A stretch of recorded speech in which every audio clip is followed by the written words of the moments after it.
watching live or if you were the 16 people that might have seen it at all, I apologize. But anyway, the reason why I'm on here again is we had some technical difficulty this morning in the service. We're trying to figure this out. It's intermittent. It only happens. We're not even sure why it happens, and it doesn't happen all the time. But it causes the streaming server to freeze up, or streaming computer to freeze up, and then we've got to shut the thing down, which means that it misses parts of the service. Now, when I did this earlier, I had not watched through all of the service to see what part has missed. Well, after I did a video like this one, assuming one thing, I went back and watched, and it's like, oh, wait a minute. I know exactly the part that is not in the service. And it's part of the sermon. And basically in the sermon, we're celebrating Palm Sunday. And it's a day of celebration. It's a day where people, begin to believe that maybe Jesus is the one God had sent to put things back to rights, that he was the hero that was going to overthrow Rome and do all these wonderful things. But yet, in that scene of celebration, we have Jesus weeping. And the reason why he's weeping is because he has come, and I'm going to try to find this slide here. He has come bringing opportunity to find a different path. So Israel's on this path that Jesus knows is going to lead to destruction and death. And he is giving them the option or the opportunity, inviting them into a different path. But instead of following that path, they choose to continue in the same broken playbook that they'd always lived out. And so when he comes and he sees the city of Jerusalem, Luke tells us that he weeps. And he weeps because they could not or would not or did not recognize the things that make for peace.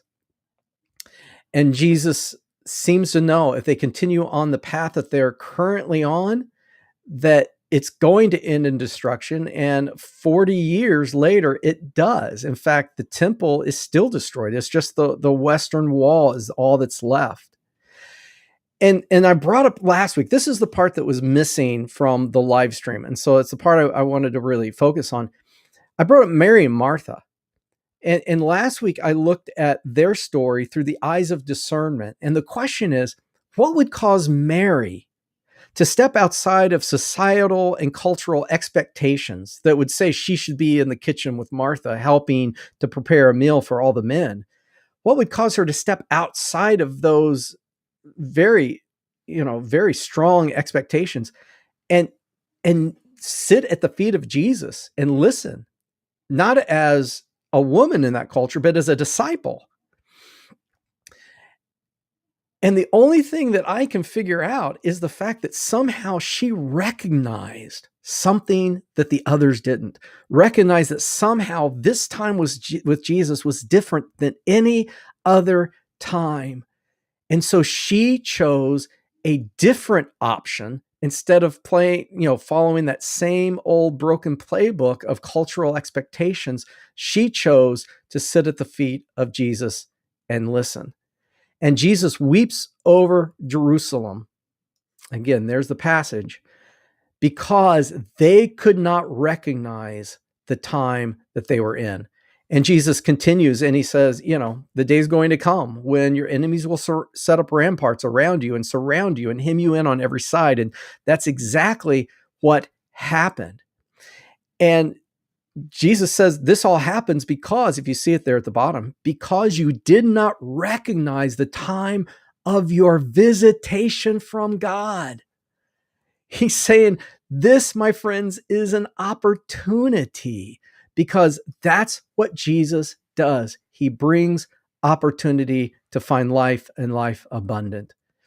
And I ask the question, who is there in your life that was on a path of destruction and you know it? And you knew it was going to end up into heartbreak and brokenness. It wasn't going to end where they thought it would or they hoped it would. But yet there were along the way these opportunities that they could have taken that would have taken them in a much better direction. But time and time again, they either didn't want to recognize it, couldn't recognize it, but for whatever reason, they did not enter into that opportunity. And instead of walking into that light, they simply remained in the darkness. And the question I had, the passage was asking of me is Jesus still weeping over me?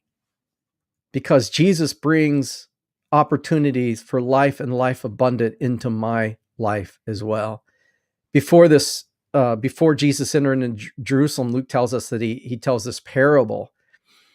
And the parable was about a man nobleman who went to a distant country to get royal power for himself. And then he comes back. So he's going away. He's going to come back as king. And when he left, he put it three servants in charge of his business, and he gives them 3 months' wages, and he says, "Do business with this while I'm away." And when he comes back, he starts doing this accounting, and this is in the sermon if you want to watch it. But basically, the one servant, doubles the money. One servant makes 50%, and one servant does absolutely nothing. Well, he's not real happy with that servant. He's a lazy servant, he says.